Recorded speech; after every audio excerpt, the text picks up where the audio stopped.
I was about to sign my company over to my son. My DIL handed me a coffee with a smile. The maid accidentally bumped into me and whispered, "Don't drink, just trust me." I secretly swapped cups with my DIL. 5 minutes later, I'm glad to have you here. Follow my story until the end and comment the city you're watching from, so I can see how far my story has reached.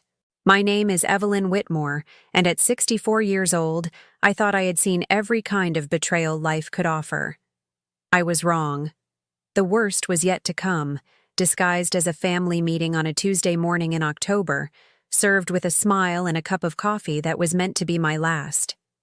I had been running Whitmore Industries for 15 years, ever since my husband Charles passed away from a heart attack.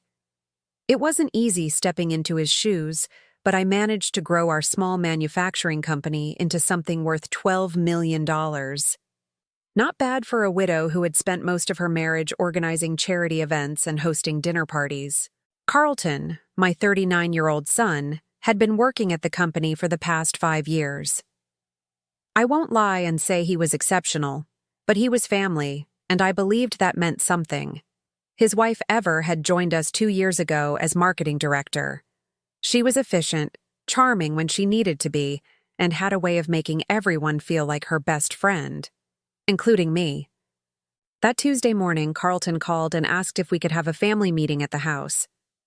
"Mom, we need to discuss some important changes about the company's future," he said, his voice carrying that tone he used when he thought he was being serious and responsible.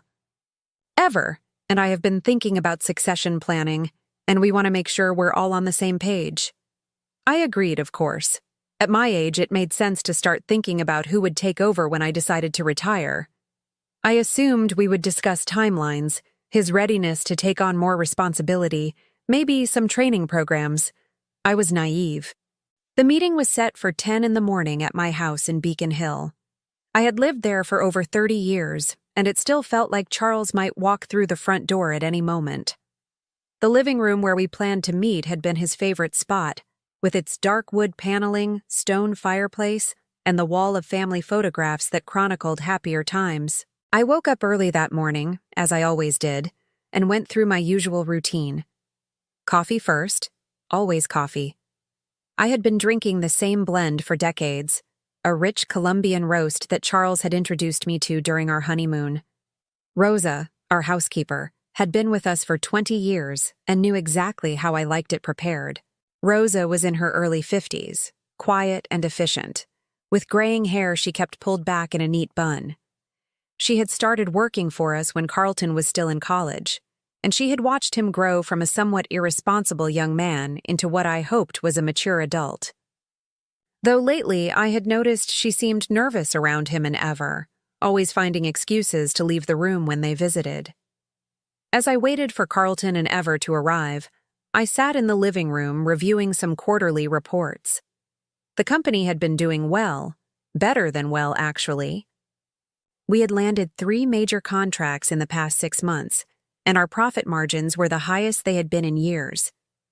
I felt proud of what we had built, what Charles and I had started together, and what I had managed to sustain and grow after his death.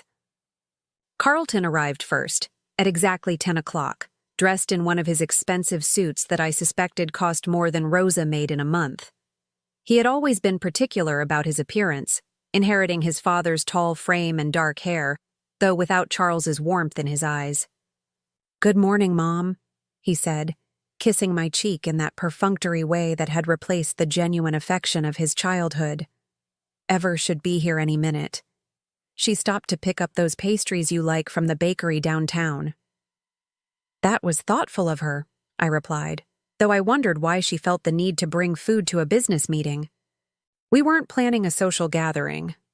Ever arrived 15 minutes later, looking as polished as always in a cream-colored blazer and navy skirt, her blonde hair styled in perfect waves.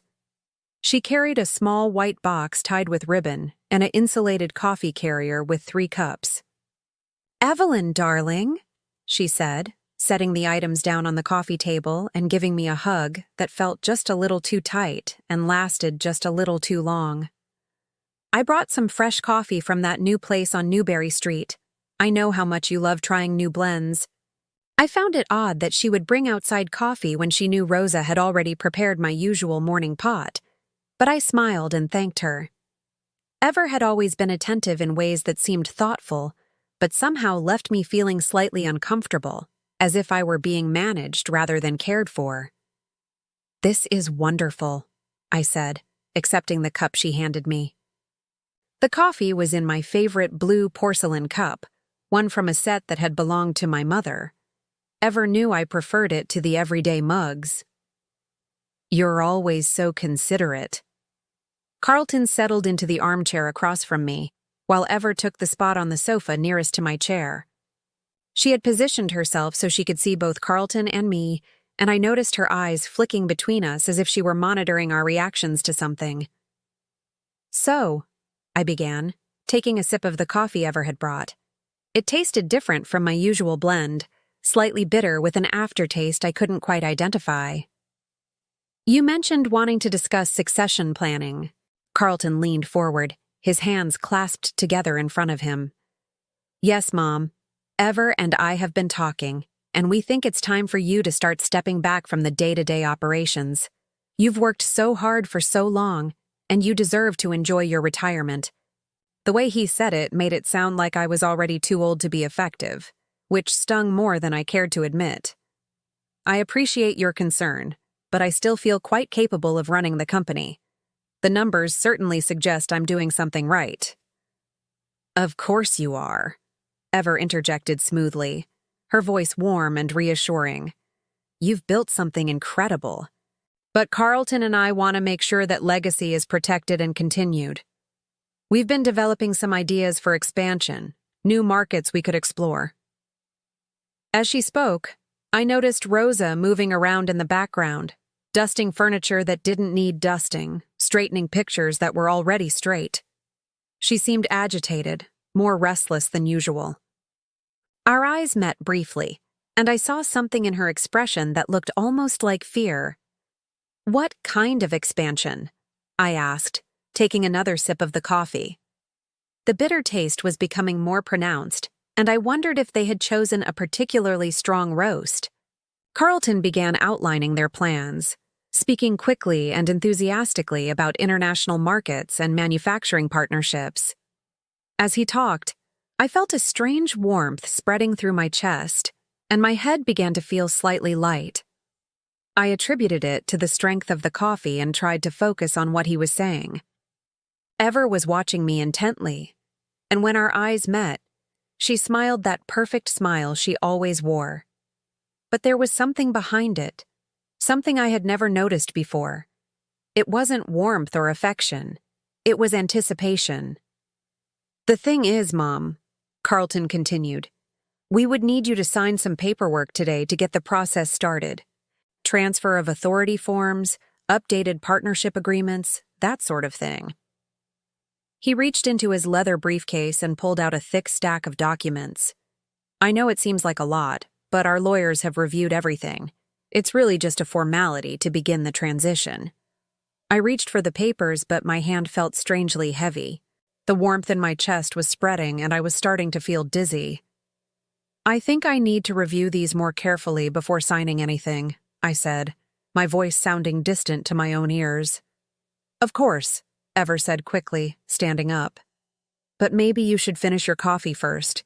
You look a little pale."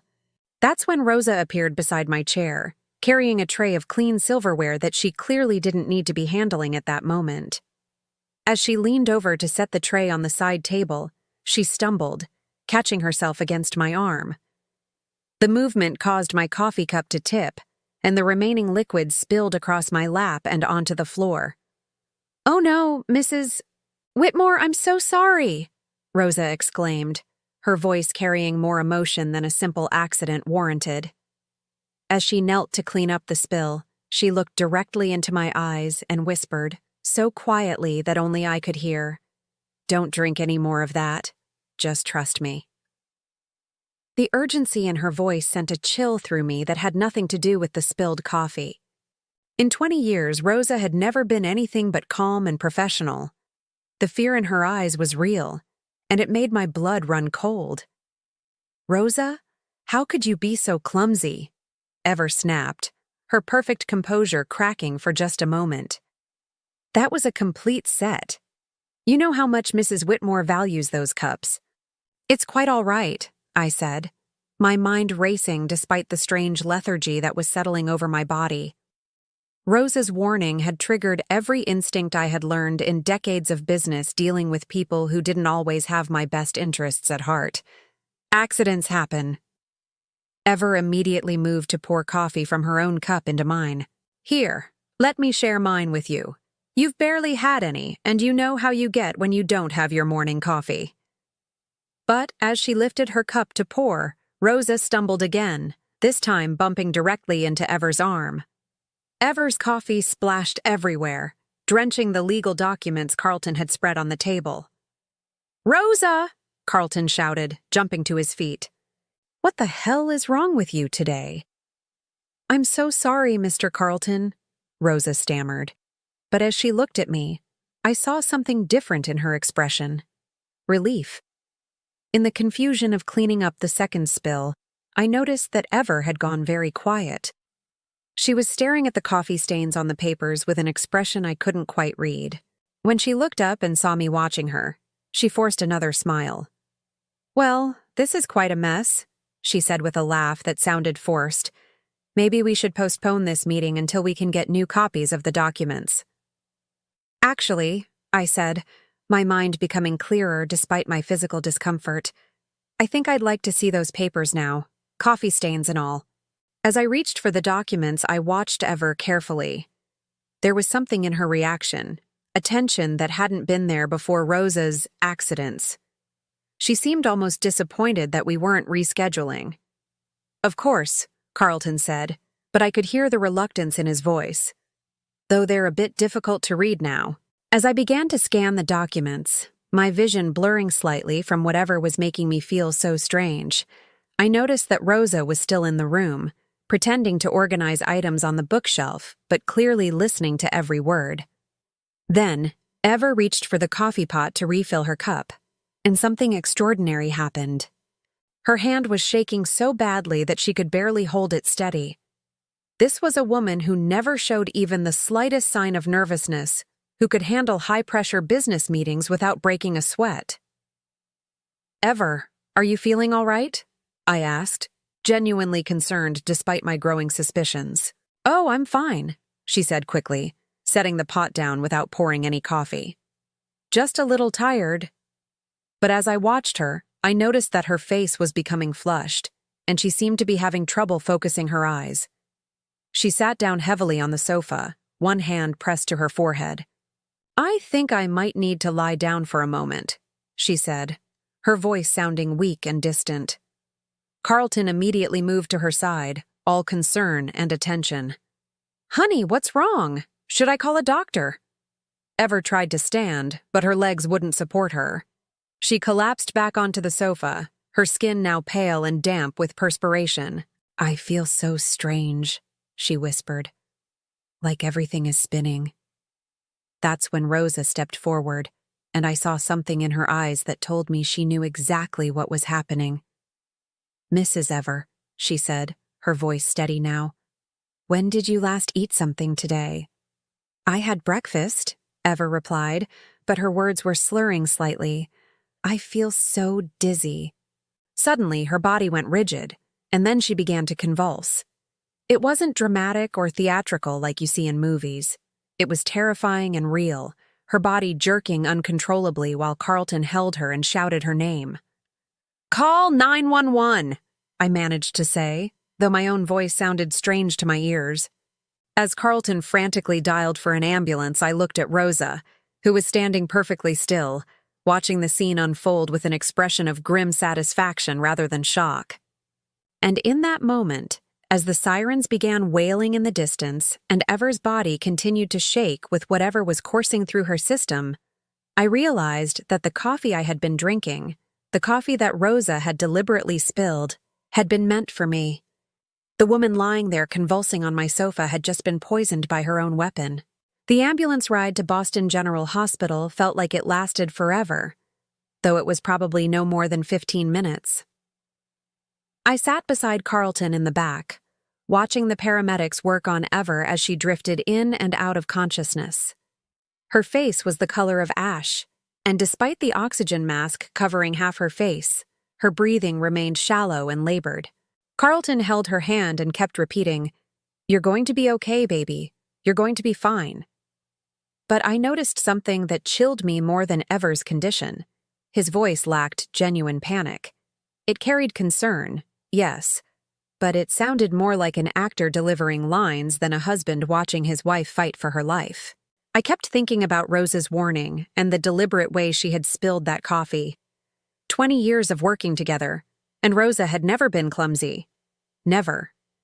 She dusted priceless antiques, handled delicate china, and moved through our house with the precision of someone who understood the value of everything she touched.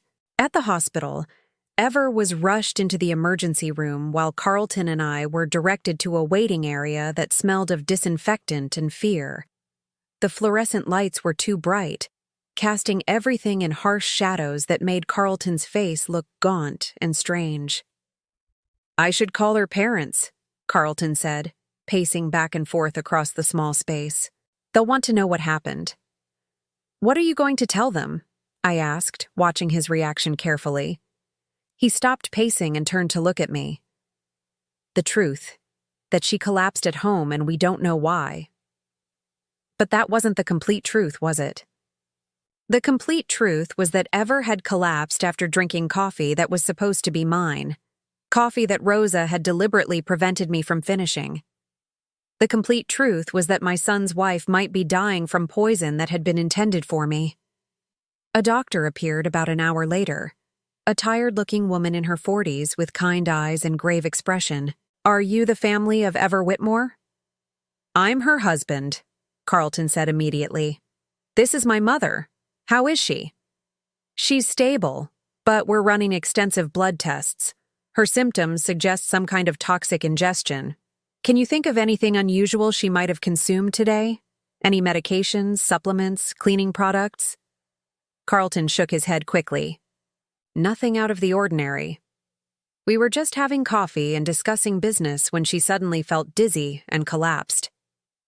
The doctor made notes on her chart. "What about the coffee? Where did it come from?" "Ever brought it from a new place on Newberry Street," Carlton replied. "But my mother and I had the same coffee, and we're fine." Except that wasn't true either. I had barely drunk any of mine before Rosa spilled it, and what little I had consumed had made me feel dizzy and disoriented. The effects had worn off during the ambulance ride, leaving me with a clear head and a growing certainty that someone had tried to kill me. "We'll need to test any remaining coffee or food from your meeting," the doctor continued. "The police will want to investigate if this turns out to be intentional poisoning." I saw Carlton's jaw tighten almost imperceptibly. "Of course, whatever you need." After the doctor left, Carlton immediately pulled out his phone. "I need to call Rosa and have her clean up the mess from this morning before the police get there." "Actually," I said quietly, "I think we should leave everything exactly as it is." He looked at me sharply. "Why would we do that?" "Because if someone tried to poison Ever, the evidence might help them figure out who did it." Carlton stared at me for a long moment, and I saw something flicker across his face. Calculation. "You think someone deliberately poisoned her?" "I think we shouldn't make any assumptions until we know more." But I had already made my assumption, and it was becoming more solid with every passing minute. Someone had tried to poison me, and Ever had drunk it instead. The question was whether Carlton had been part of the plan or if he was as innocent as he was pretending to be. When I excused myself to use the restroom, I instead walked outside and called Rosa. She answered on the first ring, as if she had been waiting by the phone. "Mrs. Whitmore? How is Mrs. Ever?" "She's alive, Rosa. No thanks to the coffee she brought this morning." There was a long silence on the other end of the line. Finally, Rosa spoke, her voice barely above a whisper. "You need to know something, Mrs. Whitmore.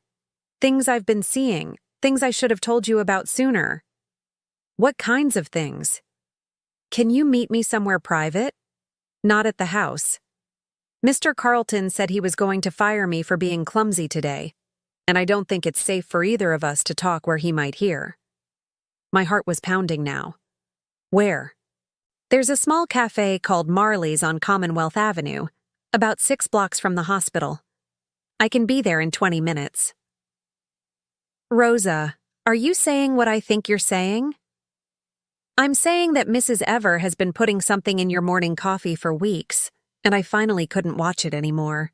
I'm saying that I've been keeping track of everything, and you're in more danger than you know. The line went dead, leaving me standing on a busy sidewalk with my entire world tilting on its axis. For weeks, Ever had been poisoning me. Slowly, carefully, methodically. And today was supposed to have been the final dose. I walked back into the hospital in a daze, my mind racing with implications I didn't want to consider. When I reached the waiting area, Carlton was on his phone, speaking in low, urgent tones. No, it all went wrong, he was saying. She's in the hospital now and the police are going to investigate. He saw me approaching and quickly ended the call. That was work, he said smoothly.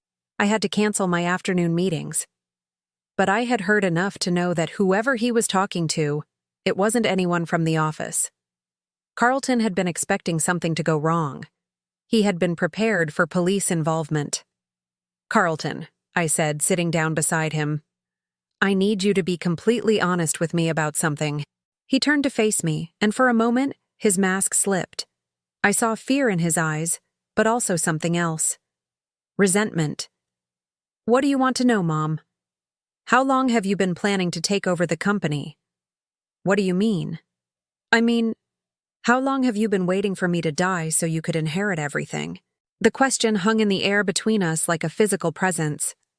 Carlton's face went through several expressions in quick succession: shock, hurt, anger, and finally, something that looked almost like relief. I would never want anything to happen to you, Mom. You know that. But he had answered too quickly, and his voice carried that same artificial quality I had noticed in the ambulance. It was the voice of someone who had rehearsed this conversation. I'm going to step outside for some air, I said, standing up. Will you call me if there's any news about Ever? Of course. As I walked away, I heard him make another phone call. I couldn't make out the words, but the tone was urgent, almost panicked. 20 minutes later, I was sitting across from Rosa in a small, dimly lit cafe that smelled of cinnamon and old coffee. Rosa looked older than her 52 years, her face drawn with worry and what looked like guilt. I should have told you sooner, she said without preamble, but I wasn't sure at first, and then I was afraid you wouldn't believe me. Tell me now. Rosa pulled a small notebook from her purse and placed it on the table between us. I started writing things down about 3 months ago, when I first noticed Mrs. Ever doing something strange. She opened the notebook to reveal pages of neat handwriting, dates and times, and detailed observations. Every morning, you drink your coffee in the living room while you read the newspaper, Rosa continued.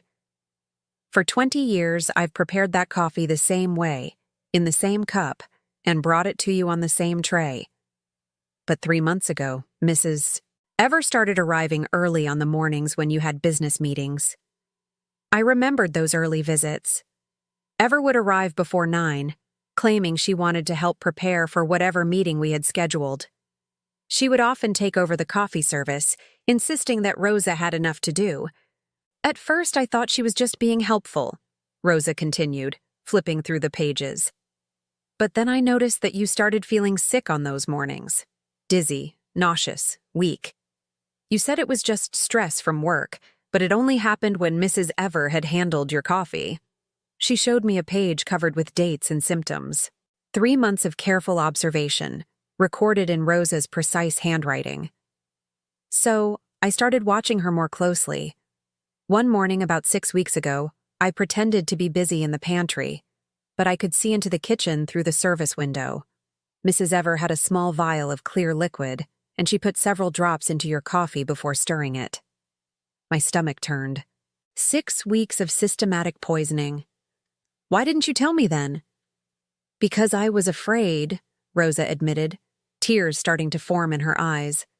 Mr. Carlton had already threatened to fire me twice for asking too many questions about the business. He said I was getting too nosy for a housekeeper. I was afraid that if I accused his wife of poisoning you without proof, he would not only fire me but make sure I could never work anywhere else. So you started keeping records. I started keeping records, and I started taking pictures. She pulled out her phone and showed me a series of photos. Ever in the kitchen, reaching into her purse. Ever standing over my coffee cup with something in her hand. Ever stirring the cup with an expression of cold concentration. This morning, Rosa continued, I saw her put more drops than usual into your coffee. Much more. And I heard her on the phone earlier, talking to Mr. Carlton about how everything would be finished today. I knew that whatever she was planning, it was going to be worse than making you feel sick. So you made sure I didn't drink it. I couldn't let her kill you, Mrs. Whitmore. You've been good to me for 20 years. You helped me when my daughter was sick. You paid for her surgery when I couldn't afford it. You treated me like family when my own family was thousands of miles away. I reached across the table and took Rosa's hand. You saved my life. But Mrs. Ever is alive, and she's going to face the consequences of what she tried to do to me. Rosa squeezed my hand. There's more, Mrs. Whitmore. Things I found out about Mr. Carlton. She flipped to another section of her notebook. He's been meeting with lawyers about changing your will. He's taken out life insurance policies on you that you don't know about. And he's been moving money from the business accounts into accounts that only he can access. The betrayal cut deeper than I had expected. Carlton wasn't just waiting for me to die naturally. He had been actively planning my murder while stealing from the company that would eventually be his inheritance anyway. How much money has he moved? Rosa consulted her notes. From what I could see on the papers he left in the study, at least $200,000 over the past 6 months. Maybe more. $200,000. Enough to hire professional help, to cover up evidence, to buy silence. Enough to fund a systematic murder plot. Rosa, I need you to do something for me. I need you to gather all of your evidence and take it directly to the police. Don't go home first. Don't call anyone. Just go straight to the station. What about you? I'm going back to the hospital to wait for the test results. If they confirm that Ever was poisoned, it's going to create a lot of questions that Carlton won't be able to answer. As we stood to leave, Rosa grabbed my arm. Mrs. Whitmore, please be careful. If Mr. Carlton realizes that you know what they were planning. He won't hurt me in a hospital full of witnesses. But Rosa, after you talk to the police, don't go home. Stay somewhere safe until this is resolved. I walked back to Boston General with my mind clearer than it had been in months. The dizziness and confusion I had been experiencing weren't symptoms of aging or stress.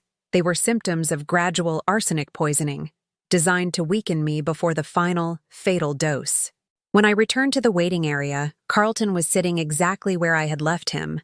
But now he was accompanied by a man in an expensive suit who looked like a lawyer. Mom, this is David Richardson, Carlton said, standing when he saw me. He's our family attorney. I thought we should have legal representation given what happened to Ever. David Richardson extended his hand with a practiced smile. Mrs. Whitmore, I'm sorry we're meeting under these circumstances. Carlton called me because he's concerned that someone might try to blame your family for what happened to Ever. Why would anyone blame us? I asked, genuinely curious to hear how they plan to handle this. Well, David said carefully, if the police determine that Ever was intentionally poisoned, they're going to look at everyone who had access to what she consumed. Since it happened at your house, during a family meeting, you could all potentially be considered suspects. It was a clever preemptive move. By bringing in a lawyer immediately, Carlton was setting up a narrative where his family was being unfairly targeted by an investigation, rather than being the perpetrators of attempted murder.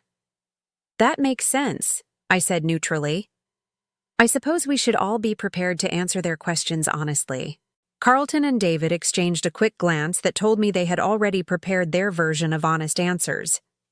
That's when Dr. Martinez returned, her expression even more serious than before.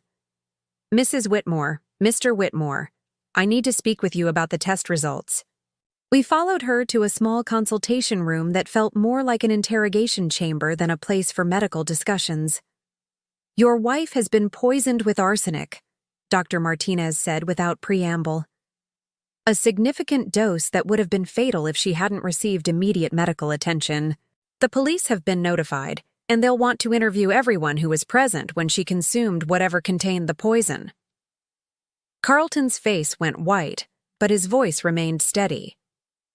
"Arsenic? How is that possible?" "That's what the police investigation will determine. In the meantime, Mrs. Whitmore will need to be monitored closely. Arsenic poisoning can have lasting effects, and we want to make sure she receives the proper treatment." "Will she recover?" I asked. "With treatment, yes. She was very fortunate that whatever she consumed was discovered and treated so quickly." Fortunate. If ever only knew how fortunate she was that Rosa had saved both our lives with a clumsy stumble and a whispered warning. As we left the consultation room, Carlton immediately turned to David. "What do we do now?" But David was looking at me with an expression I couldn't quite read. "Mrs. Whitmore, do you have any idea how arsenic could have gotten into something your daughter-in-law consumed?" It was a test, I realized. They wanted to know how much I suspected, how much Rosa might have told me, whether I was going to be a problem for their carefully constructed story. "I have no idea," I said calmly, "but I'm sure the police investigation will uncover the truth." And it would. Rosa was probably talking to detectives right now, showing them photographs and evidence that would unravel whatever lies Carlton and his lawyer had prepared. Carlton's phone rang, and he stepped away to answer it. I couldn't hear what was being said, but I saw his face change from worried to panicked to furious in the span of seconds. When he hung up, he turned to David with wild eyes. "We have a problem. The police just arrested Rosa for attempted murder." David nodded grimly. "I expected they might try to pin this on the help. It's the most obvious suspect when poison is involved. Mike. But I knew better. Rosa hadn't been arrested for attempted murder because she was a convenient scapegoat. She had been arrested because Carlton had found out that she had talked to the police, and he was trying to eliminate the only witness who could prove whatever and he had been planning.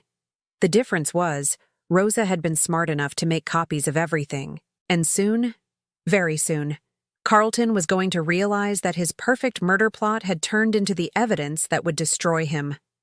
The police station felt like stepping into another world, one where the comfortable lies I had been living with for months were stripped away under harsh fluorescent lights. Detective Sarah Chen was a woman in her 40s with sharp eyes and the kind of patience that came from years of listening to people lie to her face. I had driven there directly from the hospital, leaving Carlton with his lawyer to handle whatever damage control they thought necessary. What they didn't know was that I had already spoken to Rosa's public defender and arranged for my own attorney to represent her. If my son thought he could frame the woman who had saved my life, he was about to learn how wrong he could be. "Mrs. Whitmore," Detective Chen said as she led me into a small interview room, "thank you for coming in voluntarily. I know this must be a difficult time for your family. Detective, before we begin, I need you to know that Rosa Martinez is innocent of attempting to murder my daughter-in-law. In fact, she saved both our lives this morning." Detective Chen raised an eyebrow and opened a thick file folder. "That's an interesting perspective. Can you tell me why you believe that?" I spent the next hour walking through everything that had happened, from the strange coffee Ever had brought to Rosa's deliberate clumsiness, to the warning she had whispered in my ear. When I finished, Detective Chen was quiet for a long moment. "Mrs. Whitmore, what you're describing suggests that someone was trying to poison you and that your daughter-in-law accidentally consumed the poison intended for you. That's exactly what I'm describing. And you believe your son knew about this plan?" The words hung in the air like an accusation that once spoken couldn't be taken back. I believe my son has been planning my death for months, possibly longer. Detective Chen made notes on her pad. We've already spoken with Rosa Martinez. Her story matches yours exactly, and she's provided us with extensive documentation of suspicious behavior she observed over the past 3 months. What kind of documentation? Photographs, detailed notes, even recordings she made of conversations between your son and his wife. Mrs. Whitmore, if what Rosa documented is accurate, you've been the victim of attempted murder for quite some time. My hands began to shake, and I gripped them together in my lap. Hearing it stated so matter-of-factly made it real in a way that my own suspicions hadn't. For months, Carlton and Ever had been slowly poisoning me while I trusted them, included them in my business decisions, and treated them like the family I thought they were. There's something else, Detective Chen continued. We obtained a warrant to search your son's house and office. We found several concerning items. She opened another folder and spread several photographs across the table. Multiple life insurance policies on you, totaling $5 million, all taken out within the past year. Bank records showing regular transfers from your business accounts into personal accounts controlled solely by your son. And this. She handed me a plastic evidence bag containing a small glass vial with a dropper top. We found this hidden in your daughter-in-law's desk at work. The lab confirmed it contains a concentrated arsenic solution. I stared at the vial, this tiny container that had been meant to end my life drop by drop. How long would it have taken? Based on the dosage Rosa documented in her observations, probably another 2 to 3 weeks. The symptoms you were experiencing, the weakness and confusion, those were signs that the arsenic was building up in your system. The amount they put in your coffee this morning would have been the final dose. The room felt cold, despite the building's overheated air. What happens now? We arrest your son and formally charge your daughter-in-law with attempted murder and conspiracy. With Rosa's evidence and what we found in the searches, we have more than enough for prosecution. Detective Chen leaned forward slightly. Mrs. Whitmore, I have to ask, how are you feeling about this? Discovering that your own son was planning to kill you can't be easy to process. The question caught me off guard, because I realized I hadn't allowed myself to feel anything yet. I had been focused on facts, evidence, and legal procedures. But underneath all of that was a grief so profound I wasn't sure I could survive it. I keep thinking about when he was little, I said quietly. Carlton was such a sweet child. He would bring me flowers from the garden and tell me I was the most beautiful mother in the world. When his father died, he held my hand at the funeral and promised he would always take care of me. My voice cracked on the last words. I don't know when that little boy became someone who could look me in the eye while planning my murder. I don't know when I stopped being his mother and became just an obstacle to his inheritance. Detective Chen nodded sympathetically. People change, Mrs. Whitmore. Sometimes greed and entitlement can override every other emotion, including love. What your son did doesn't reflect on you as a mother or diminish the love you gave him. But it did diminish something. It diminished my faith in my own judgment, my ability to trust, my sense of security in the world. How do you rebuild your life when the foundation you built it on turns out to have been rotten from the beginning? We'll need you to testify when this goes to trial, Detective Chen continued. Your testimony about Rosa's warning and your son's behavior will be crucial. Of course, whatever you need. As I prepared to leave the police station, Detective Chen handed me her card. Mrs. Whitmore, I'd recommend staying somewhere other than your house for the next few days. We'll need to process it as a crime scene. And frankly, I'm not sure it's safe for you there until we have your son in custody. I nodded, but the truth was, I never wanted to set foot in that house again. Every room would be contaminated with the knowledge of what had happened there, every corner hiding the memory of betrayal. I drove to the Four Seasons downtown and checked into a suite, paying for a week in advance. I needed time to think, to plan. to figure out how to rebuild a life that had been systematically dismantled by the people I loved most. The hotel room was elegant and anonymous, decorated in neutral tones that demanded nothing from me emotionally. I ordered room service and sat by the window looking out at the city below, watching people go about their normal lives while mine fell apart and reformed into something entirely different. My phone rang constantly throughout the evening. Carlton's number appeared over and over again, but I didn't answer. I wasn't ready to hear his voice, to listen to whatever explanations or justifications he might offer. There could be no explanation that would make this acceptable, no justification that would restore my trust in him. Finally, around 9 o'clock, I answered one of his calls. "Mom, thank God." Carlton's voice was frantic, high-pitched with panic. "Where are you?" "The police came to the house with a warrant. They're searching everything, taking papers, asking neighbors about Ever and me. I'm somewhere safe." "Mom, this is all a terrible misunderstanding. That crazy woman Rosa has filled your head with lies. Ever would never hurt you. We love you." Carlton stopped talking. The firmness in my voice seemed to surprise him. For a moment, there was silence on the line. "I know what you did," I said quietly. "I know about the life insurance policies, the money you stole from the company, the arsenic Ever was putting in my coffee. I know all of it." Another silence, longer this time. When Carlton spoke again, his voice had changed completely. Gone was the frantic son pleading for understanding. What remained was cold and calculating. "You can't prove anything, Mom. It's your word against ours, and Ever is the one in the hospital. If anyone looks guilty here, it's you." "Is that really how you want to play this? You want to accuse your own mother of trying to poison your wife?" "I want to protect my family from false accusations. Rosa was fired for theft last year. Did you know that? She has every reason to want revenge against us." But I knew that was a lie. Rosa had never been fired, never been accused of theft. Carlton was making up stories as he went along, trying to muddy the waters enough to create reasonable doubt. "Carlton, I've already spoken to the police. I've told them everything." "Then you've made a terrible mistake, Mom, a mistake that's going to destroy this family." "This family was destroyed the moment you and Ever decided I was worth more to you dead than alive." I hung up before he could respond, but the phone rang again immediately. This time, I turned it off completely.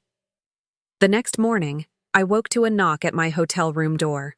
Through the peephole, I saw Detective Chen holding a newspaper. "I thought you should see this before you hear about it from someone else," she said, handing me the Boston Herald. The headline read, "Local businessman arrested in wife poisoning plot." Below it was a photograph of Carlton being led away in handcuffs, his face a mask of rage and humiliation. "We arrested him at his house around 6 this morning," Detective Chen explained. "He's been charged with conspiracy to commit murder, attempted murder, embezzlement, and insurance fraud." "What about Ever?" "She's still in the hospital, but she's been formally charged as well. Her lawyer is already talking about a plea deal." I set the newspaper down without reading the article. Seeing Carlton's picture on the front page, seeing him reduced to a criminal defendant, should have felt like vindication. Instead, it felt like the final death of something I hadn't even realized I was still hoping for. "Mrs. Whitmore, there's something else. Rosa Martinez was released this morning. All charges against her have been dropped, and the district attorney's office has issued a public apology for her arrest." "Is she all right?" "She's shaken up, but she's tough. She wanted me to give you this." Detective Chen handed me a sealed envelope with my name written in Rosa's careful handwriting. Inside was a short note. "Mrs. Whitmore, I am so sorry for everything you are going through. You have always been kind to me, and I am grateful I could protect you when you needed it. I will understand if you don't want me to work for you anymore after all this. But please know that you have my loyalty always. Rosa." I folded the note carefully and put it in my purse. In 20 years, Rosa had never asked for anything except the chance to do her job well and provide for her family. She had risked everything to save my life, and I was going to make sure she knew how much that meant to me. Detective Chen, what happens next? There will be a grand jury hearing, then a trial. With the evidence we have, the district attorney is confident of conviction on all charges. Your son is looking at potentially 25 years to life, depending on whether he accepts a plea deal. 25 years to life. Carlton would be in his 60s when he got out of prison, if he got out at all. The little boy who used to bring me dandelions from the garden would spend the rest of his youth behind bars. Mrs. Whitmore, I know this is difficult, but you should also know that your son has hired one of the best defense attorneys in the state. Jonathan Blackwood doesn't take cases unless he thinks he can win them. What are you saying? I'm saying that Carlton isn't going down without a fight. Blackwood is going to argue that Ever was the mastermind, that your son was manipulated by his wife into going along with her plan. He's going to paint Carlton as another victim. The idea that Carlton would try to blame everything on Ever while she lay in a hospital bed recovering from poison that was meant for me was so reprehensible that it took my breath away. Can he do that? Can he really claim he was just following his wife's lead? He can try. Whether a jury believes him is another matter. That's why your testimony is so crucial. You knew Carlton his entire life. You can speak to his character, his relationship with money, his feelings about the business succession. As Detective Chen prepared to leave, she handed me another card. This is for a victim's advocate. She can help you navigate the legal process and connect you with counseling services if you need them. After she left, I sat in my hotel room holding the card and trying to process the reality that I was now officially a victim. Not just of attempted murder, but of a betrayal so complete that it redefined every relationship I had ever trusted. I thought about Rosa's note and realized that she had given me something precious, proof that loyalty and love still existed in the world. She had risked her job, her safety, and her freedom to protect someone who had been kind to her. In a world where my own son had tried to kill me for money, Rosa had been willing to sacrifice everything just to save my life. The phone rang, startling me out of my thoughts. It was a number I didn't recognize, but I answered anyway. Mrs. Whitmore, this is Jonathan Blackwood, Carlton's attorney. I was hoping we could meet and discuss this situation before it gets out of hand. Mr. Blackwood, I'm not sure what there is to discuss. Your client tried to murder me. Mrs. Whitmore, I understand you're upset, but I think you've been given some inaccurate information about my client's involvement in what happened to your daughter-in-law. Carlton loves you very much, and he's devastated that you believe he could be capable of something like this. The smooth confidence in his voice made me want to hang up, but I forced myself to listen. What I'm proposing is a conversation. Just you, me, and Carlton. A chance for you to hear his side of the story before you make any final decisions about testifying against him. Mr. Blackwood, your client has already had several chances to tell me his side of the story. Every time he chose to lie to me. Family relationships are complicated, Mrs. Whitmore. Sometimes people make poor choices when they're desperate or scared. That doesn't make them murderers. No, Mr. Blackwood. But systematically poisoning someone for months while stealing their money and taking out life insurance policies on them, that makes them murderers. I hung up before he could respond, but I knew this was just the beginning. Carlton had hired the best defense attorney he could afford, which meant he was going to fight these charges with everything he had. The question was whether I had the strength to fight back. 3 weeks after Carlton's arrest, I sat in District Attorney Margaret Sullivan's office, listening to my son's voice plotting my death. The recordings Rosa had made were playing through a small speaker on Sullivan's desk, and each word felt like a physical blow.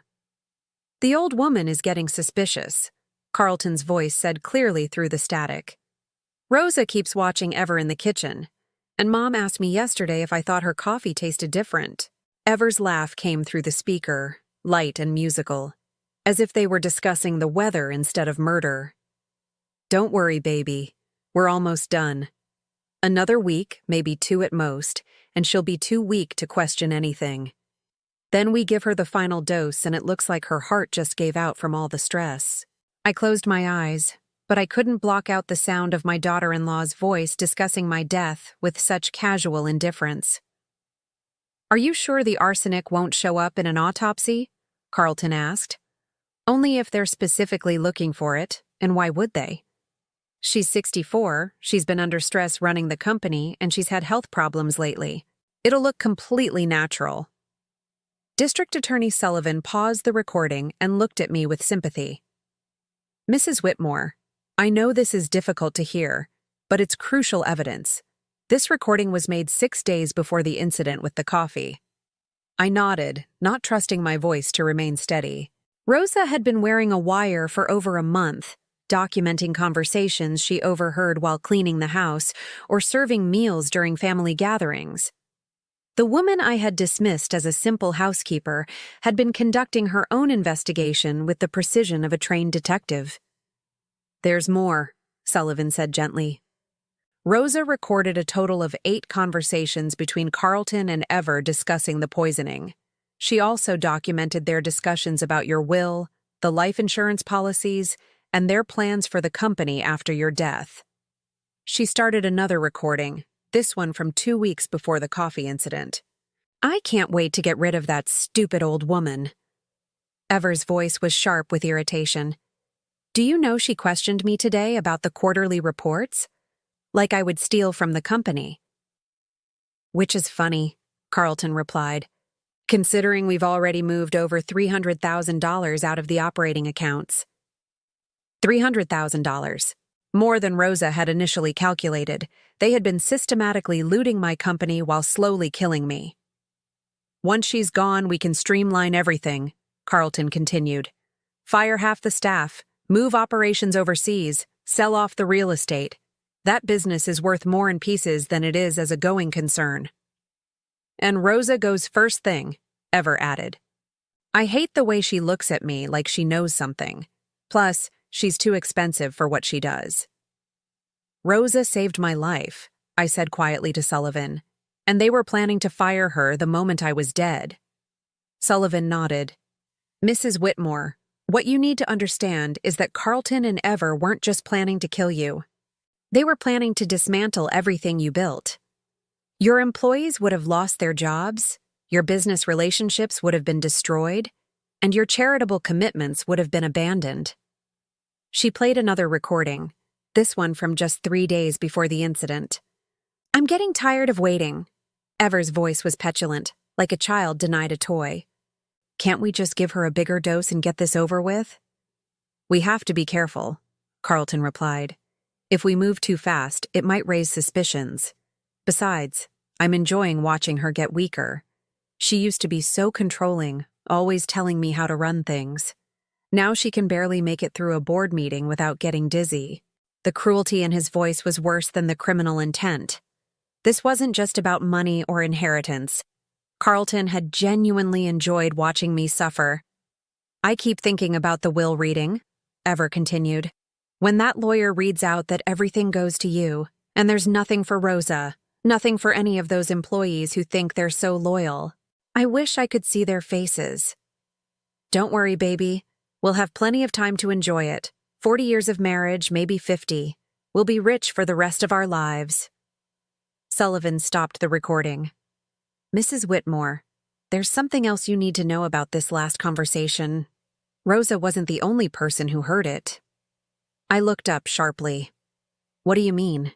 "Your security system at home includes audio recording in the main living areas.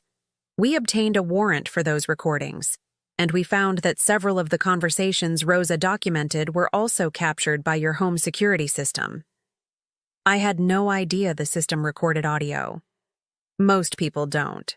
The installer probably mentioned it when it was set up, but it's not something homeowners typically think about. However, it means we have independent verification of Rosa's recordings. Carlton's defense team can't claim she fabricated the evidence. Sullivan pulled out another folder. "There's also this. We found a detailed timeline in Ever's handwriting, documenting the progression of your poisoning and the expected timeline for your death. She handed me a photocopy of a handwritten document. In Ever's neat script, I saw a medical chart tracking my declining health over 3 months. Week 1-2, fatigue, mild nausea. Week 3-4, increased weakness, digestive issues. Week 5-6, confusion, dizziness, weight loss.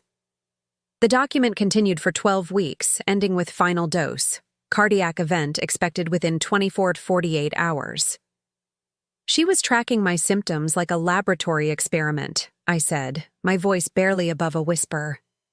Mrs. Whitmore, Ever has a background in chemistry. She worked for a pharmaceutical company before she married your son. She knew exactly what she was doing, and she documented it because she wanted to perfect the method for potential future use. The implications of that statement hit me like a physical blow. Future use? We believe that if this had succeeded, Carlton and Ever might have targeted other elderly family members or business associates. Ever's computer contained research on several other people in your social circle, including their health histories and financial situations. The scope of their planning was breathtaking in its callousness. This wasn't a crime of passion or desperation. It was the methodical work of people who had discovered they enjoyed causing suffering and wanted to perfect their technique.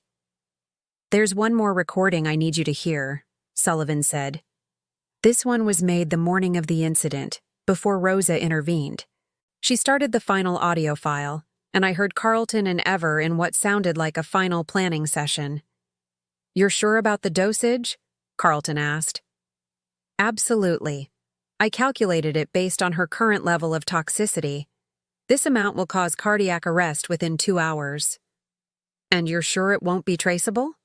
By the time anyone thinks to test for arsenic, it'll be metabolized enough to look like natural causes. The coroner will see an elderly woman with recent health problems who died of heart failure.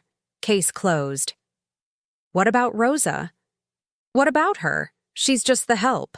Fire her the next day, give her some story about downsizing. She'll be too busy looking for another job to ask questions. I love you, Ever. I love how smart you are, how you think of everything. I love you too, baby. After today, we'll never have to worry about money again. We'll never have to pretend to care about your boring mother and her precious little company. The recording ended, and the office fell silent except for the hum of the air conditioning. I sat there staring at the speaker, trying to process the fact that my son had just told his wife he loved her for planning to murder me. Mrs. Whitmore, Sullivan said gently, I want you to know that with this evidence, we have an ironclad case. Even the best defense attorney in the country won't be able to explain away 8 recordings and written documentation of a murder plot. What kind of sentence are they looking at? With the premeditation evident in these recordings, the financial crimes, and the systematic nature of the poisoning, we're seeking life without the possibility of parole for both Carlton and Ever. Life without parole. My son would die in prison, and part of me felt like that was exactly what he deserved. But another part, the part that remembered the little boy who used to climb into my bed during thunderstorms, felt like something inside me was dying too. There's something else, Sullivan continued. Ever's attorney has approached us about a plea deal. She's willing to testify against Carlton in exchange for a reduced sentence. I looked up sharply. What kind of reduced sentence? 25 years instead of life. She would be eligible for parole when she's 58. And what would she testify about? According to her lawyer, Ever claims that the entire murder plot was Carlton's idea. She says he threatened to leave her if she didn't help him, and that he convinced her you were planning to cut him out of your will completely. The audacity of it took my breath away. Even facing life in prison, Ever was still trying to manipulate the situation to her advantage. Mrs. Whitmore, I need to ask you directly. Is there any truth to the claim that you were planning to disinherit Carlton? Absolutely not. My will has remained unchanged since my husband's death 15 years ago. Carlton inherits everything, including the business and all personal assets. There was never any discussion of changing that arrangement. So Ever's claim that Carlton felt threatened about his inheritance is false? Completely false. If anything, I had been discussing ways to transition more control of the company to Carlton over the next few years. He knew he was my sole heir. Sullivan made notes on her legal pad. That's what we expected, but we needed to hear it from you directly. Ever's plea offer is contingent on her testimony being credible, but if she's lying about Carlton's motivation, her deal falls apart. Are you going to accept her offer? That depends partly on you. As the victim, your input is important to our decision. However, I should tell you that even without Ever's testimony, we have enough evidence to convict both of them. I thought about the woman who had smiled at me while poisoning my coffee, who had tracked my declining health like a scientist documenting an experiment, who had laughed about my impending death with my own son. I don't want her to get a reduced sentence, I said firmly. Ever was not a victim of Carlton's manipulation. She was an equal partner in attempted murder, and she should face the full consequences of that choice. Sullivan nodded. I'll inform her attorney that the plea offer is rejected. As I prepared to leave the district attorney's office, Sullivan handed me one final document. This is a victim impact statement form. When this goes to trial, you'll have the opportunity to address the court and explain how these crimes have affected your life. I took the form, thinking about what I would say to a room full of strangers about the betrayal that had nearly cost me everything.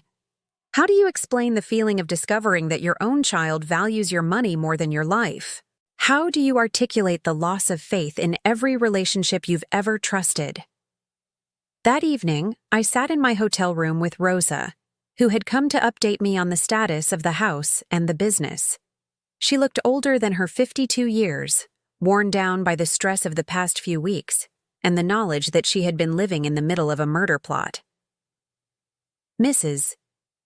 Whitmore, Rosa said quietly, I need to tell you something. When I was recording Mr. Carlton and Mrs. Ever, I heard them talk about other things too. Things about you. What kind of things? Rosa hesitated, clearly uncomfortable with what she was about to share. They used to make fun of you.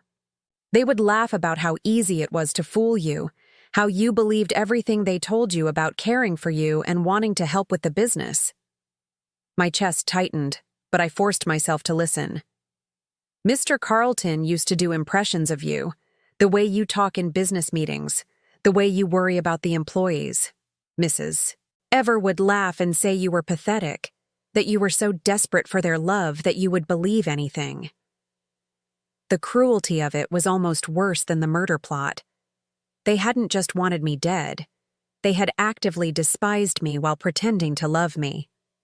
Rosa, why didn't you tell me this sooner? Because I thought it would hurt you too much. And because I was afraid that if you knew how much they hated you, you might not fight back when the time came. But she was wrong about that. Knowing the depth of their contempt didn't make me want to give up. It made me want to fight even harder. Mrs. Whitmore, Rosa continued, there's something else. The police asked me to keep working at the house while they finished their investigation. They wanted me to document anything else I found. Yesterday, I discovered something in Mr. Carlton's office. She reached into her purse and pulled out a photograph.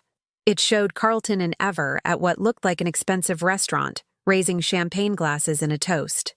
They were both smiling broadly, looking happier than I had ever seen them. I found this in a frame on his desk, Rosa said. When I looked at the date stamp, it was taken the day after your last doctor's appointment, when you told them you were feeling weak and dizzy. They had been celebrating my deteriorating health. While I was worried about my symptoms and considering medical tests, Carlton and Ever had gone out for champagne to toast the success of their murder plot. Rosa, I said, studying the photograph, I want you to give this to Detective Chen. I want the jury to see exactly how Carlton and Ever felt about slowly killing me. She nodded and put the photograph back in her purse. Mrs. Whitmore, I need to ask you something. When this is all over, when the trial is finished and they're in prison, what are you going to do? It was a question I had been avoiding because I didn't know the answer. My entire life had been built around relationships and institutions that no longer existed. My son was gone, not just to prison, but to a moral darkness I couldn't comprehend. My company would need to be rebuilt from the financial damage Carlton and Ever had inflicted. My house would forever be the place where someone tried to murder me. I honestly don't know, I admitted. Everything I thought I knew about my life turned out to be a lie. I need to figure out how to build something new. Rosa reached across the table and took my hand. Mrs. Whitmore, for 20 years you treated me with kindness and respect. You helped my family when we needed it, and you never made me feel like I was just the help. Whatever you decide to do next, I hope you know that you have people who care about you. For the first time since this nightmare began, I felt a spark of something that wasn't grief or rage or fear. It was hope. Not hope that my old life could be restored, but hope that a new life, built on truth and genuine relationships, might be possible. The recordings had shown me the worst of human nature, the capacity for cruelty and betrayal that I never wanted to believe existed. But Rosa had shown me something else, the capacity for loyalty, courage, and love that asks for nothing in return. As I prepared for the trial that would determine Carlton and Ever's fate, I realized that their greatest miscalculation wasn't underestimating Rosa or overestimating their own cleverness. Their greatest mistake was believing that destroying my faith in them would destroy my faith in everything. They were wrong about that, just as they had been wrong about everything else. 6 months later, I sat in the front row of Suffolk County Superior Court, watching my son being led into the courtroom in shackles. Carlton had lost weight during his time in jail, and his expensive suits had been replaced with an orange jumpsuit that made him look smaller somehow, diminished in a way that had nothing to do with physical appearance. Ever entered separately, her blonde hair pulled back severely and her face pale without makeup. She kept her eyes fixed straight ahead, never once looking in my direction. The woman who had smiled while poisoning my coffee for months couldn't even meet my gaze now that she faced the consequences of her actions.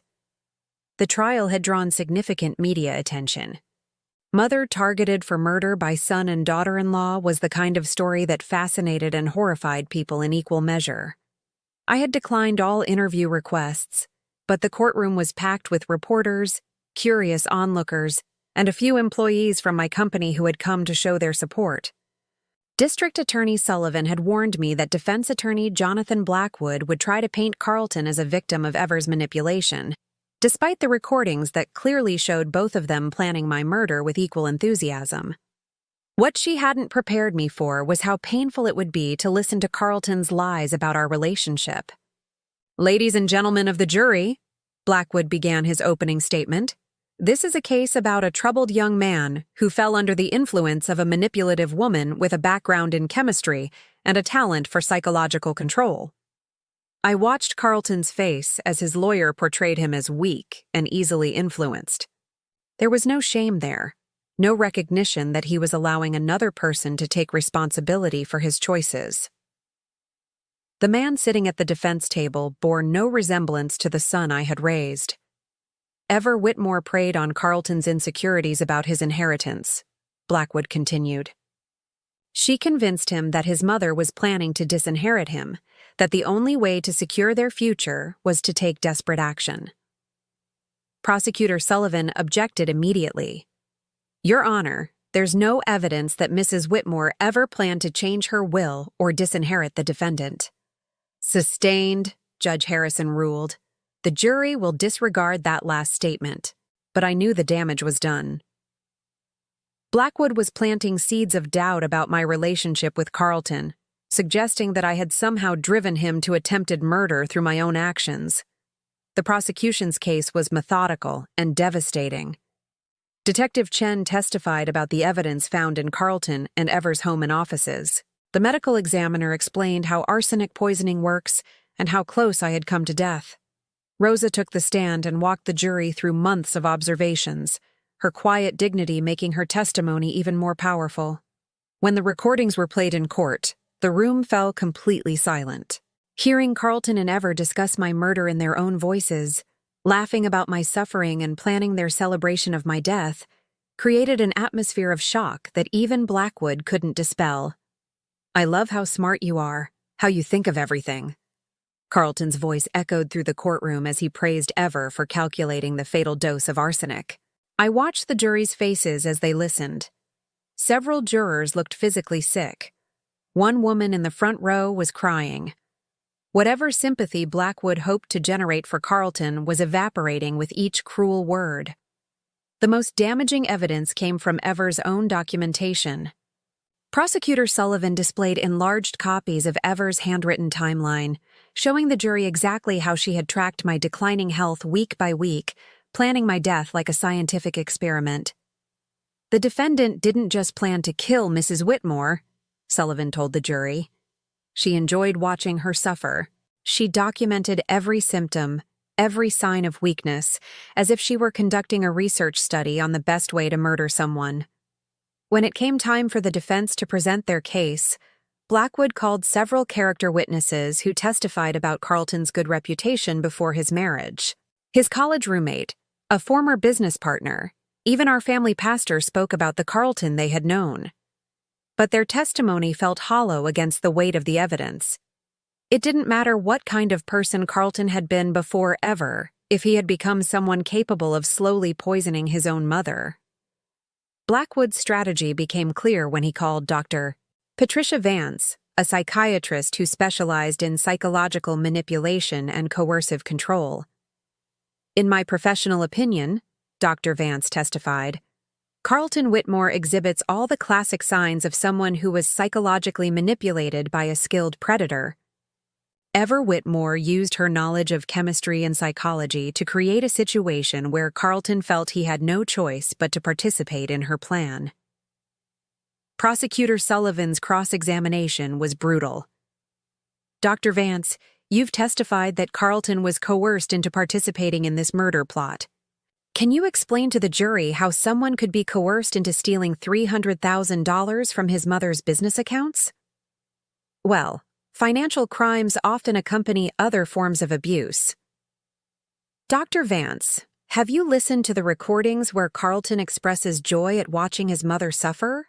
Where he tells Ever he loves how smart she is for planning the perfect murder?" Victims of psychological manipulation often adopt the language and attitudes of their abusers as a survival mechanism. So when Carlton laughed about his mother's death and said he couldn't wait to inherit her money, he was really expressing trauma? Dr. Vance hesitated.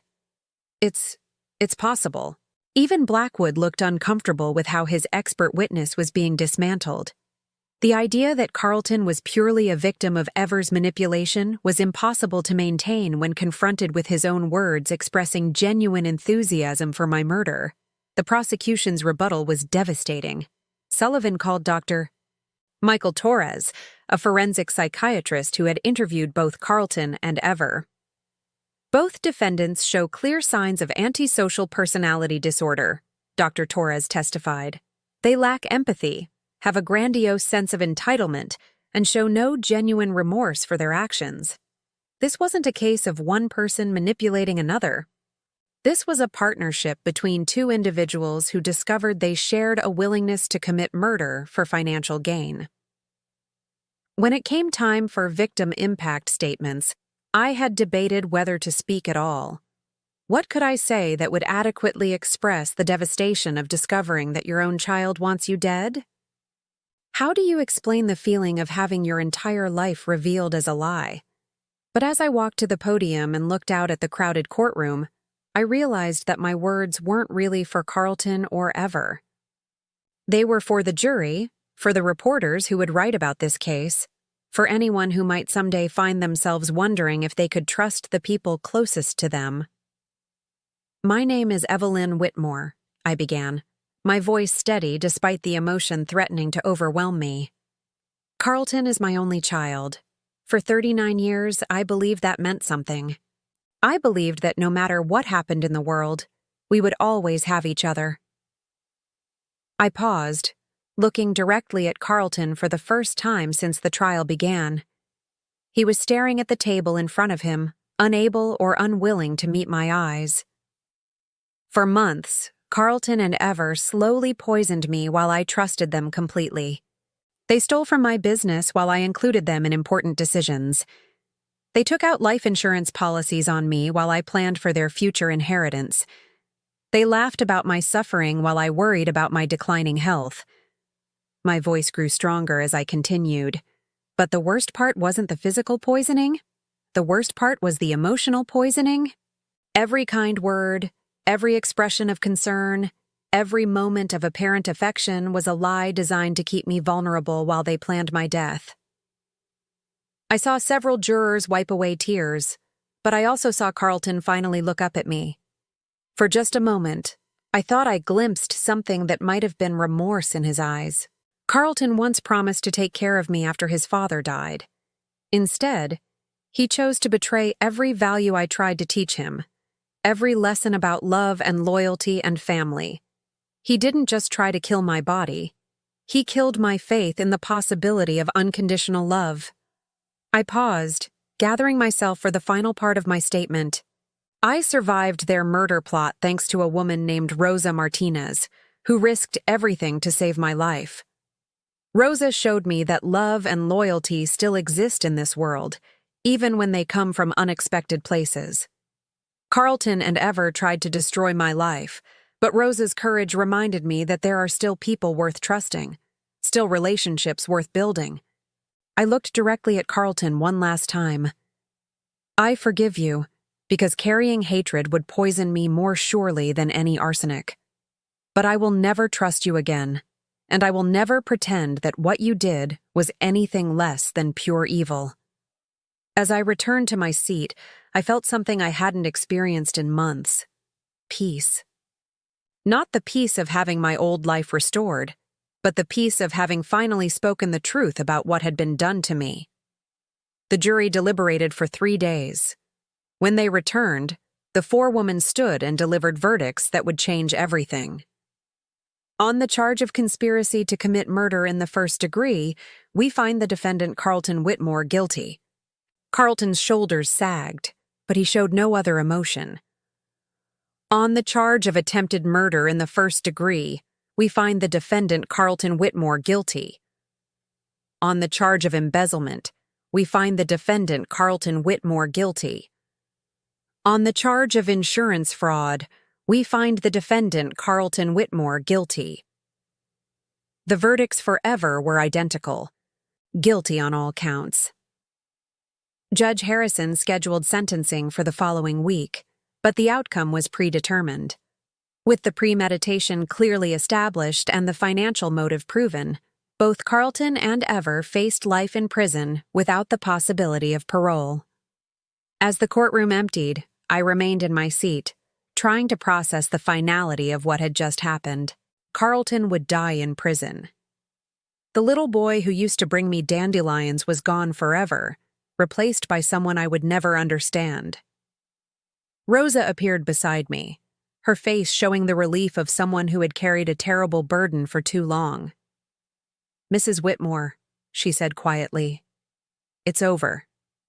"Yes," I replied, though I wasn't sure if I meant the trial or something larger. "It's over." As we walked out of the courthouse together, past the reporters and cameras and curious onlookers, I realized that while one chapter of my life had ended in the most painful way possible, another chapter was beginning. The question now was what I would choose to do with whatever time I had left. A week later, Judge Harrison sentenced both Carlton and Ever to life in prison without the possibility of parole. I didn't attend the sentencing hearing. I had heard enough of their voices, seen enough of their faces, given enough of my emotional energy to their crimes. Instead, I spent that day with Rosa, going through the house one final time before putting it on the market. Every room held memories that had been poisoned by knowledge, and I knew I could never live there again. In Carlton's childhood bedroom, I found a photo album filled with pictures from happier times. Birthday parties, family vacations, holidays when we all seemed to love each other genuinely. I stared at those images, trying to reconcile the smiling child in the photographs with the man who had been sentenced to die in prison. "Mrs. Whitmore," Rosa said from the doorway. "Are you all right?" I closed the album and set it aside. I was just trying to figure out when it all went wrong. When Carlton stopped being the child I raised and became someone who could plan my murder. "Maybe it doesn't matter when it happened," Rosa said gently. "Maybe what matters is what you do now." She was right. I could spend the rest of my life trying to understand how love had turned to hatred, how family had become betrayal. Or I could choose to focus on the love and loyalty that still existed in the world, the kind of relationship Rosa had shown me was possible. That evening, I made 2 phone calls that would reshape my future. The first was to my attorney, instructing him to establish a charitable foundation in Rosa's honor, dedicated to protecting elderly people from financial and physical abuse by family members. The second was to Rosa herself. "Rosa," I said when she answered, "I have a proposition for you. I'm starting a new chapter of my life, and I'd like you to be part of it. Not as my housekeeper, but as my partner." There was silence on the other end of the line, then Rosa's voice, thick with emotion. "Mrs. Whitmore, I would be honored." 6 months after Carlton and Ever's conviction, the Whitmore Foundation opened its doors with Rosa as executive director and me as chairman of the board.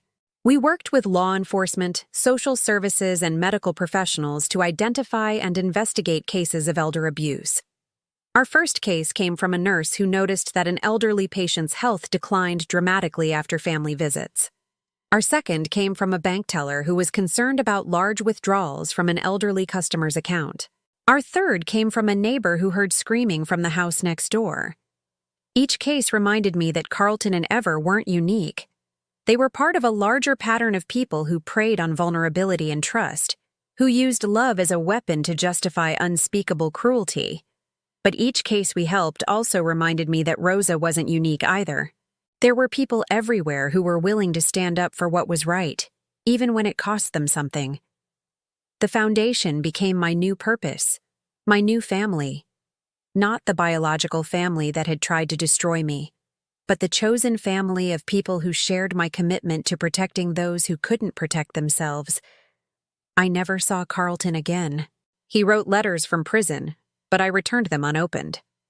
There was nothing he could say that would change what he had done, no explanation that would restore the trust he had shattered. Ever died in prison 3 years after her conviction, killed by another inmate in a dispute over contraband cigarettes. I felt nothing when I heard the news. Not satisfaction, not grief. Just the dull recognition that someone who had caused great pain was no longer capable of causing more. Carlton remained in prison, and as far as I knew, he would stay there until he died. Sometimes I wondered if he ever thought about the family he had destroyed, the mother he had tried to murder, the life he had thrown away for money he would never live to spend. But mostly, I tried not to think about him at all. The foundation grew, expanding to serve elderly victims across New England. Rosa proved to be a brilliant administrator, her quiet competence and genuine compassion making her beloved by staff and clients alike. On the 5th anniversary of the foundation's opening, we held a celebration dinner for our supporters and volunteers. As I looked around the room at the faces of people who had dedicated themselves to protecting the vulnerable, I realized something profound. Carlton and Ever had tried to poison my faith in human nature, just as they had poisoned my coffee. But they had failed. Their evil had been answered by Rosa's courage, their betrayal balanced by the loyalty of strangers who became friends, their hatred overwhelmed by a community of people committed to love in action. The coffee they prepared for me had been meant to be my last. Instead, it had become the beginning of a new life built on truth, justice, and the kind of family that chooses each other rather than simply sharing blood. As I raised my glass to toast the work we were doing, I thought about the morning Rosa had whispered, "Don't drink, just trust me." She had saved more than my life that day. She had saved my faith in the possibility of goodness. And that, I realized, was worth more than any inheritance. 10 years have passed since that October morning when Rosa saved my life with a whispered warning and a spilled cup of coffee. I am 74 now, and as I sit in my garden watching the sunrise paint the sky in shades of pink and gold, I can honestly say that these have been the most meaningful years of my life. The house where Carlton tried to murder me was sold within months of his conviction. I couldn't bear to live with those memories, couldn't walk through rooms where my own son had plotted my death. Instead, Rosa and I found a beautiful colonial in Wellesley, far enough from Boston to feel like a fresh start, but close enough to continue our work with the foundation. Rosa lives in the guest house on the property, though the distinction between guest and family disappeared long ago. She is 72 now, her hair completely silver, but her eyes still sharp with the intelligence that saved both our lives. We share morning coffee each day, a ritual that began as necessity, but became the anchor of a relationship deeper than blood. The Whitmore Foundation has grown beyond anything I could have imagined. What started as a way to channel my grief into purpose has become a nationally recognized organization with offices in 12 states. We've helped prosecute over 300 cases of elder abuse, recovered millions of dollars in stolen assets, and created support networks for victims who thought they had nowhere to turn. Rosa serves as our national director now, though she jokes that she's the only executive director in America who still insists on doing her own grocery shopping and refuses to hire a housekeeper. "I know what happens when you trust the wrong people," she says with a smile that has never lost its warmth despite everything she's seen. Our work has brought us into contact with heartbreak on a daily basis. Adult children who drain their parents' bank accounts, caregivers who steal medications and sell them on the street, family members who isolate elderly relatives from friends and social services while systematically abusing them. But it has also shown us the incredible resilience of the human spirit. I've met 90-year-old women who started over after losing everything to family fraud. I've watched 80-year-old men testify against their own children with dignity and courage that humbled everyone in the courtroom. I've seen people who had every reason to become bitter and suspicious instead choose to remain open to love and connection. 3 years ago, we opened the Rosa Martinez Crisis Center, a residential facility for elderly victims of abuse who need safe housing while their cases are investigated. Rosa cried when we unveiled the sign bearing her name, insisting that she didn't deserve such recognition. "Rosa," I told her that day, "you saved my life when you had every reason to stay silent. You risked everything to protect someone who couldn't protect herself. If that doesn't deserve recognition, I don't know what does." The center has become a model for other cities, a place where victims can heal while receiving the legal and emotional support they need to rebuild their lives. Many of our residents are in their 70s and 80s, starting over after decades of abuse they never reported, because they couldn't bear the shame of admitting their own children were stealing from them. I spend 2 days a week at the center, leading support groups and helping new residents navigate the legal system. It's difficult work, listening to stories that mirror my own experience of betrayal and manipulation. But it's also healing work, finding meaning in suffering by using it to help others. Last month, we helped a 78-year-old woman named Margaret, whose son had been forging her signature on checks for over a year. When she discovered the theft and confronted him, he convinced her she was developing dementia and couldn't trust her own memory. She lived in confusion and self-doubt for months before a bank teller noticed irregularities and called our hotline. "I thought I was losing my mind," Margaret told me during her first week at the center. "My own son kept telling me I was imagining things, that I was paranoid. I started to believe him." "That's what abusers do," I replied, thinking of the way Carlton had dismissed my concerns about my health while he and Ever slowly poisoned me. "They make you doubt your own perceptions so you won't trust what you're seeing." Margaret's son was eventually prosecuted and sentenced to 5 years in prison. She recovered most of her stolen money and, more importantly, her faith in her own judgment. 6 months later, she became a volunteer at the center, helping other victims recognize the signs of financial abuse. "I want to make sure no one else goes through what I went through," she said. "I want them to know they're not crazy, they're not imagining things, and they're not alone."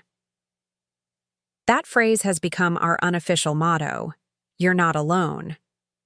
Because isolation is the weapon that abusers use most effectively. They cut their victims off from friends, family members who might ask questions, professionals who might notice problems. They create a world where the victim has no one to turn to except the person who is hurting them. The foundation has also become personal in ways I never expected. Rosa and I have been invited to speak at conferences, to share our story with law enforcement officers, social workers, and medical professionals who might encounter elder abuse in their work. The first time I told our story to a room full of strangers, I was terrified. How do you explain that your own son tried to murder you without sounding like you're seeking pity? How do you describe the betrayal without making people uncomfortable about their own family relationships? But I learned that people need to hear these stories. They need to understand that elder abuse doesn't just happen in nursing homes or to people who have no family. It happens in beautiful houses in expensive neighborhoods. It's perpetrated by people with college degrees and professional careers. It's hidden behind smiles and expressions of concern. After one of our presentations, a nurse approached me with tears in her eyes. "Mrs. Whitmore," she said, "I've been worried about one of my patients for months. Her daughter brings her to appointments, but something about their interactions felt wrong. The patient seemed scared of her own daughter, but I couldn't put my finger on why. After hearing your story, I think I know what I'm seeing." That nurse's instincts led to an investigation that revealed the daughter had been stealing her mother's Social Security payments and threatening to put her in a nursing home if she told anyone. The mother was moved to safety, and the daughter was prosecuted. One presentation led to one nurse trusting her instincts, which led to one victim being saved. That's how change happens, one person at a time, one moment of courage building on another. The foundation has also brought unexpected relationships into my life. Dr. Sarah Chen, the detective who investigated Carlton's crimes, became a close friend and now serves on our board of directors. She retired from the police force 5 years ago and works with us full-time, training law enforcement officers to recognize and investigate elder abuse. "Your case changed how I approach these investigations," she told me recently. "Before, I might have assumed that family members were innocent until proven guilty. Now I know that sometimes the people who seem most concerned are the ones causing the harm." We've also developed relationships with prosecutors, judges, and victim advocates across the country. The network of people committed to protecting elderly victims has grown exponentially, and I'm proud that our foundation helped create connections between professionals who might otherwise work in isolation. But perhaps the most unexpected development has been my relationship with other family members who were never part of Carlton's world. Charles's sister Margaret reached out to me 5 years ago, saying she had been following the foundation's work and wanted to reconnect. "I lost touch with you after Charles died," she admitted over lunch at a restaurant near her home in Vermont. "I was dealing with my own grief, and Carlton seemed so protective of you. I assumed you wanted space to heal as a family." Margaret is 81 now, a retired teacher with grandchildren who adore her. She had no idea what Carlton and Ever were planning, no knowledge of the systematic abuse I endured. When she learned the truth, she was horrified and heartbroken. "I keep thinking about all those years we could have stayed in touch," she said. "If I had been around more, maybe I would have noticed something was wrong. Maybe I could have helped." "Margaret," I told her, "Carlton and Ever were experts at hiding what they were doing. They fooled me for months, and I was living with them. Please don't blame yourself for not seeing something they worked very hard to conceal." Margaret now volunteers with the foundation and has become one of my closest friends. She represents the family connection I thought I had lost forever, the continuation of my relationship with Charles through someone who loved him too. Her presence in my life has been healing in ways I didn't expect. When she tells stories about Charles as a young man, or when she shares memories of family gatherings from decades ago, she helps me remember that not all family relationships are built on manipulation and lies. "Charles would be so proud of what you've built," she told me recently as we walked through the foundation's headquarters. He always said you had a gift for turning pain into purpose. I think about Charles often, especially when I'm struggling with difficult cases or feeling overwhelmed by the scope of elder abuse in our society. I wonder what he would think about Carlton's crimes, whether he would be angry or heartbroken or both. I wonder if he would understand my decision to cut Carlton out of my life completely, or if he would urge me to maintain some connection despite everything. But mostly, I think Charles would be proud that I chose to build something positive from the ashes of our family's destruction. He would appreciate that Rosa and I have created a new kind of family, one based on choice and shared values rather than biological connections. Carlton is still in prison, serving his life sentence without possibility of parole. He continued writing letters for several years after his conviction, but I returned them all unopened. Eventually, the letters stopped coming. I don't know if he gave up hope of reconciliation or if something happened to him in prison. I've chosen not to find out. Sometimes people ask if I feel guilty about cutting off all contact with my only child. The question used to bother me, but I've learned to answer it honestly. I feel no guilt about protecting myself from someone who tried to murder me. He's still your son, a well-meaning friend said once. Don't you think you owe him forgiveness? I forgave Carlton years ago, I replied. Forgiveness means I don't carry hatred or resentment.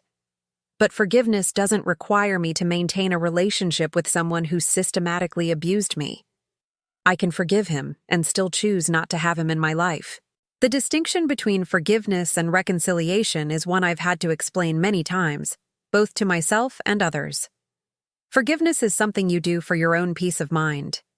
Reconciliation is something that requires genuine remorse and changed behavior from the person who caused harm. Carlton has never shown genuine remorse. Even his letters, the few I glimpsed before returning them, were focused on his own suffering rather than the pain he caused. He wrote about the conditions in prison, about missing his old life, about feeling betrayed by Ever's plea negotiations. He never wrote about understanding why what he did was wrong, or about recognizing the devastation he caused. I learned early in my recovery that I could forgive Carlton without trusting him, that I could let go of anger without letting him back into my life. The Foundation's work has reinforced this understanding. I've met dozens of elderly victims who felt obligated to maintain relationships with abusive family members because family is family. Family is what you make it, I tell them. Biology creates connections, but love creates family. If someone consistently chooses to harm you rather than love you, they've made their own choice about what kind of relationship you have. This philosophy has guided my own choices about family. Rosa and I are family in every way that matters. Margaret and I are family through our shared love for Charles and our mutual choice to support each other. The staff and volunteers at the Foundation are family through our commitment to a common purpose. Carlton and I share DNA, but we are not family. He chose money over love, greed over loyalty, murder over mercy. Those choices severed our family bond more completely than any legal document could. As I've grown older, I've become more aware of my own mortality and more intentional about how I spend my remaining years.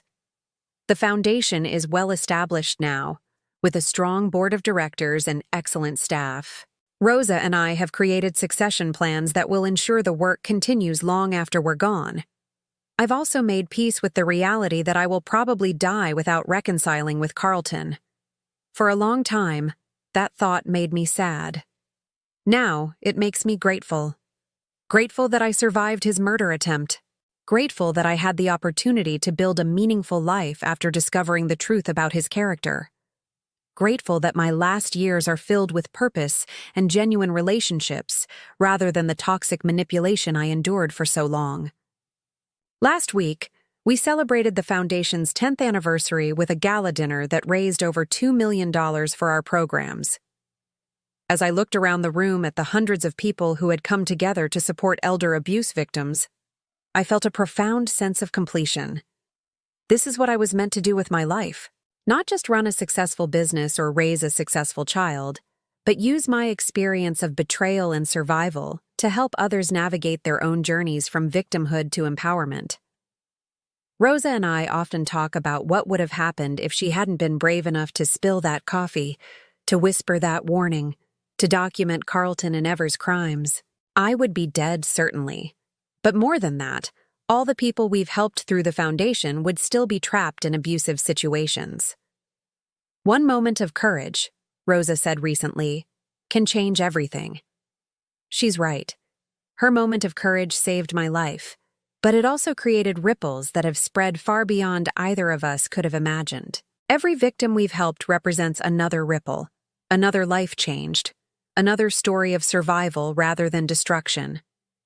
This morning, as I finish my coffee and prepare for another day at the foundation, I think about the woman I was 10 years ago. Naive, trusting, desperate for family connection even when that connection was poisoning me.